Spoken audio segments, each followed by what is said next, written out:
Raising funding for a new startup is very difficult, but in the last 2 years, I have raised $160,000 in funding for my startup through grants and pitch competitions alone, and I'm going to show you how I did it coming up right now.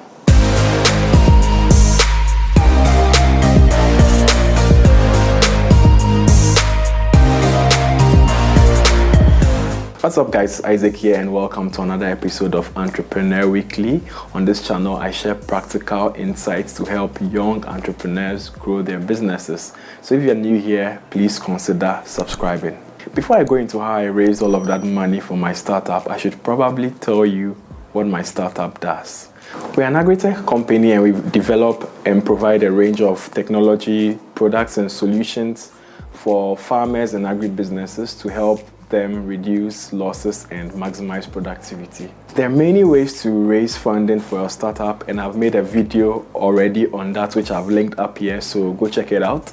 But there are a few reasons why we chose to raise funding through grants and pitch competitions in the beginning when we started Sesi Technologies. The first is that as a new startup with very little traction and no track record, fundraising options for you are very limited. No VC is going to give you money and no bank will even look at your face, so you have to explore other options. And the second reason for us was that around the time there were so many grants and opportunities available that sort of fit the kind of business that we're running, and so it made sense to take advantage of those opportunities to raise funding.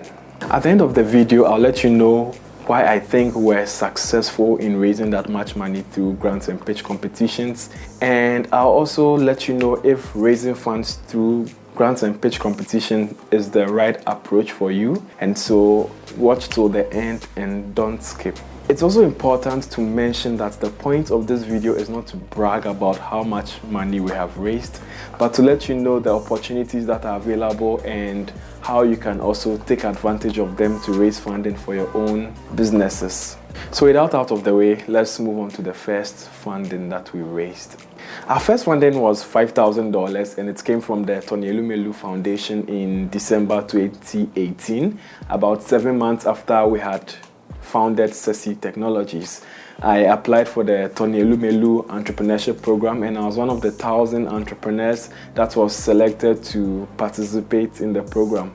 We went through a 6-month training, online training, and then we received a seed grant of $5,000 after that. The program was really competitive, and during the year that I applied, we had over 100,000 applications, so you can imagine. Our second funding was $3,000 and it came from the American Association for the Advancement of Science in April 2019.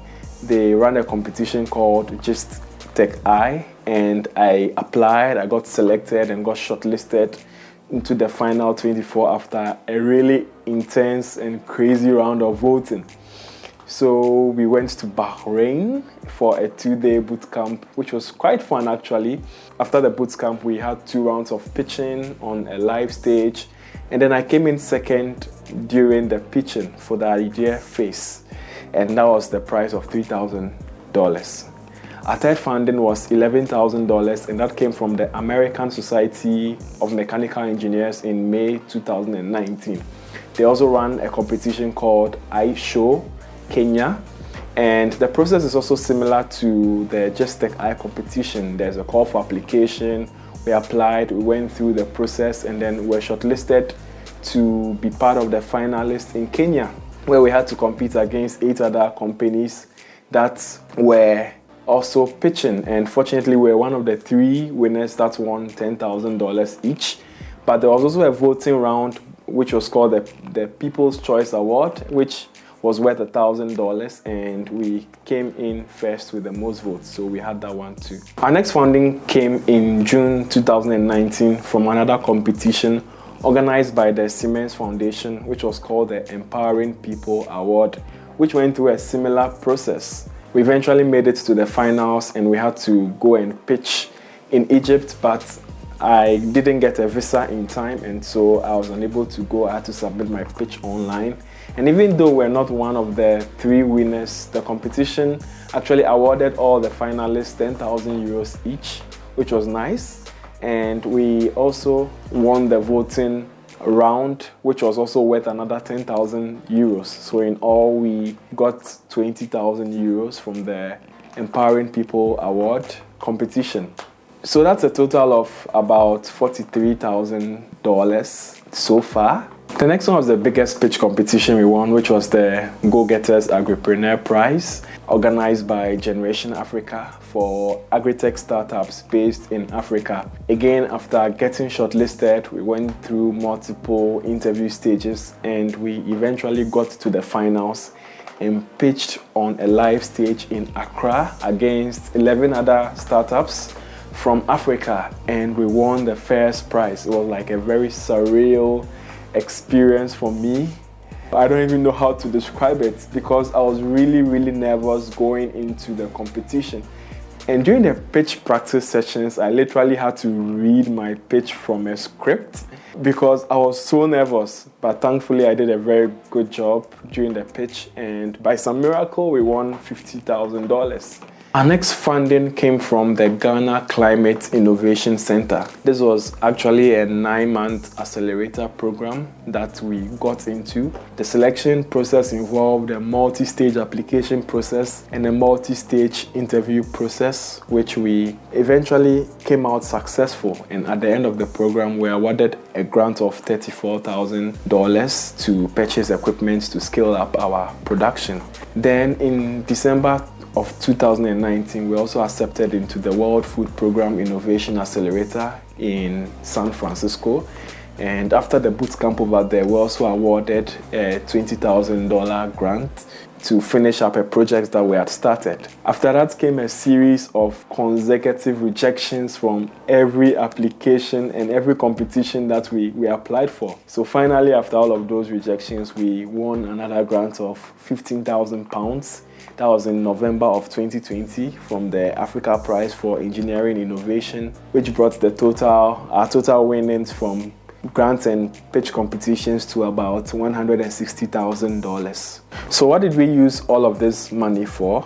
Well, building a hardware startup requires a lot of capital, and the money has gone mostly into developing our products, doing market research, pay salaries, and other costs involved in operating a business. We also got a bunch of equipment to scale up our production. And actually, for a hardware company, $160,000 is really not much money, honestly. So maybe you're thinking, well, that was easy money, but the thing is, it wasn't. Every grant or pitch application is a very competitive process. Each competition receives thousands and thousands of applications, and there are usually multiple stages, after which you even become a finalist. And then you have to go and stand on stage and pitch to a large crowd of people and judges and answer questions.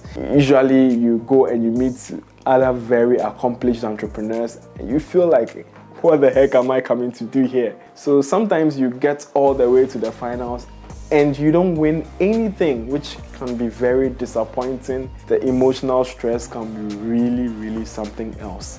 So given the volume of applications that each of these competitions receive, the odds of even making it past the first stage at all is very small. For instance, for a competition that receives just 1,000 applications, the odds of winning are 0.1%. You have just a 0.1% chance of winning the competition. So even though we've won about 8 or 9 of these competitions, I've applied for not less than 80 of such opportunities in the last 3 years, which sort of puts our winning odds at around 10%, which is still very impressive. And this brings me to the question of why we were quite successful at these applications. And there are, I think, 5 reasons that I can think about. The first one is the nature of our company. We're a social enterprise and we're developing solutions that solve societal problems among vulnerable communities. And in our case, we're trying to reduce poverty and hunger among farmers. because of the social impact nature or the social impact component in our business, it means that there were several of such opportunities available for us to apply for that regular for-profit businesses will not have access to. And what's happening right now is that there are so many opportunities available for social impact businesses, especially in the area of agriculture, energy, water, sanitation, health, education, among a few other fields. So if you're running a company within this field that you're solving a societal problem, then this may be a very good way to raise funds for your startup. The second reason why I think we were successful is that I was very strategic about the competitions that I applied for. I didn't just see any competition at all and start applying for them, because competitions, applying for these things are really stressful. So I only applied for competitions that I felt like we had a pretty good chance of winning. So the third also is that I put a lot of effort in the applications that I did, and I always kept in mind that the odds are very, very small. And if I wasn't going to put in my best efforts, then there was no point applying at all in the first place. I tried to put in a good application all of the time so that it's worth it, so that even if I don't win, it wouldn't be because I didn't put in good efforts. The fourth reason is experience. The more competitions I applied for, the better I got at this. My pitching skills improved with time and I felt less nervous. The fifth is grace. There are some competitions that I won. I have no idea why I even won, because I felt so many other competitors did way better than me. But sometimes things just work out for you. And for me as a Christian, I attribute that to the grace of God. Now to the question of whether grants and pitch competitions are right for you. Well, what you will discover is that when it comes to grants and pitch competitions, like I already mentioned, there is usually more funding and more opportunities available for businesses that are solving societal problems and that are creating impact for more vulnerable communities. So if your business is in line with this, then by all means go ahead and apply. However, if you're running just a traditional for-profit business, then maybe pitch competitions, grants, you may not necessarily find so many opportunities in that area. So for those that are looking for some of these applications or some of these opportunities to apply to, I have put some links in the description where you can find sites that will, show you all of these applications that you can apply to. What I do is that I actually go look at all of the applications I think we're a good fit for. I put them in my Trello, and when it is time or when the application opens, I am notified, I get a notification, and then I put in an application. When you ask every entrepreneur what their top challenges are, there's a good chance most people are going to mention funding. While winning a competition is exciting, it's nice, you get the euphoria and all of that, the best source of funds comes from your customers, and that's the best source of funding you can ever get, when your customers are actually paying you for delivering a product or a service. So as a business, your focus should be how to generate revenue from your customers. Now, before we go, here is the question of the day. Have you ever pitched for funding? Have you ever tried to raise funding through grants, pitch competitions? How has your experience been? Let me know in the comments below. All right, that's all for today, guys. Thanks for watching, and please hit the subscribe button if you'd like to see more videos like these in the future. So on this note, take care and see you next time.